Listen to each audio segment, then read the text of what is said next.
Alright, so in this problem, it tells you write two different cubic functions as a product of functions with a given characteristic. So there's a couple of things. My answer should be there should be two of them, right? It's kind of like a brother and a sister.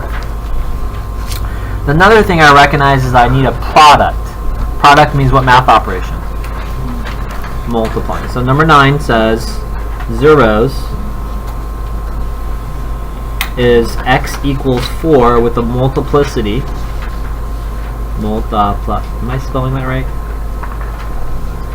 2 and x equals -2. Okay, so how do I get them to be factors? Well, the word multiplicity basically means that little exponent. Does that make sense? You have two of them. Well, what do I have two of? The x equals 4, you're going to place over here. 4. And then, same thing here. -2, you're going to put there. And then what you put in front of it is x minus. Now, again, let me explain why. How does it go from x minus 4 to x equals 4? What's the relationship between the two of them? Well, this one basically just says you have two of those, x minus 4, x minus 4. And if you're trying to solve, meaning getting x by itself, we do something called the zero product rule. We did that earlier this year. The zero product rule says you take this factor, this parentheses, and you set it equal to 0.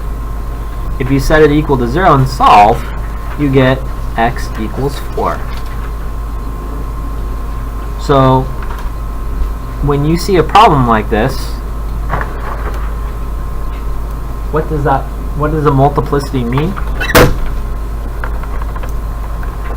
It basically means that here at x equals 4, multiplicity of 2 is an even, and even is a kiss. So our graph kind of looks something like this. Does that make sense? So here, I'm just going to simplify these. X minus 4, x minus 4, x plus 2. You see that? Now it says to find the products of these. Products just mean multiply. So let's just go ahead and multiply these. I have x minus 4, and then this is the other x minus 4. And we just multiply in there. Cross x times x. Here. Here. X times -4. And -4 times -4. 16. Okay. If I combine like terms, what do I get?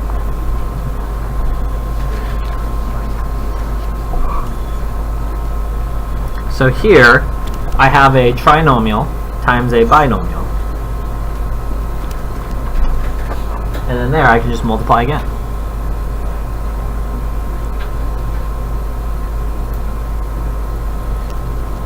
I take the x plus 2 over here. And then we're going to multiply. Cross x times x squared.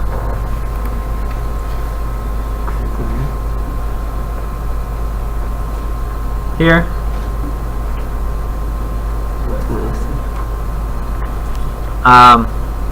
Here. Here.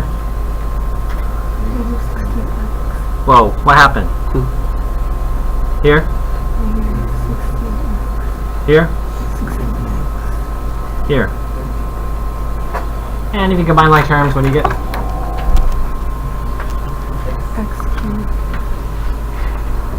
minus 6x squared. These cancel, right? Yes. Positive and negative. Plus 32. Alright, so let me reread the directions. Write two cubic functions as a product of the functions with the given characteristics. So, this one is the expanded one. So if I say find a polynomial that's expanded or simplified, that means you actually multiply. This one was kind of generic. It just says find two cubic functions. Is this a cubic function? How do you know this is a cubic function? Now the easier one for this problem, let me do that in purple or red or something over here so you can see. This answer is acceptable. You didn't have to multiply. But it wants 2 of them. And my little trick to getting 2 of them is just doubling it. What do you do, class? I shouldn't have circled that one. I should have circled that one. Because you don't write x minus negative 2, you would have x plus 2. That one. So if I double this, I can get 2x plus 4. And it's still the same. So this would be the like a brother, and this would be like the sister. Those 2 would be acceptable. The reason why is because you just factor out a 2, and that 2 doesn't really do anything. The polynomial is still positive. The a value is still positive. The a value is still positive. And that's how you do question number 9.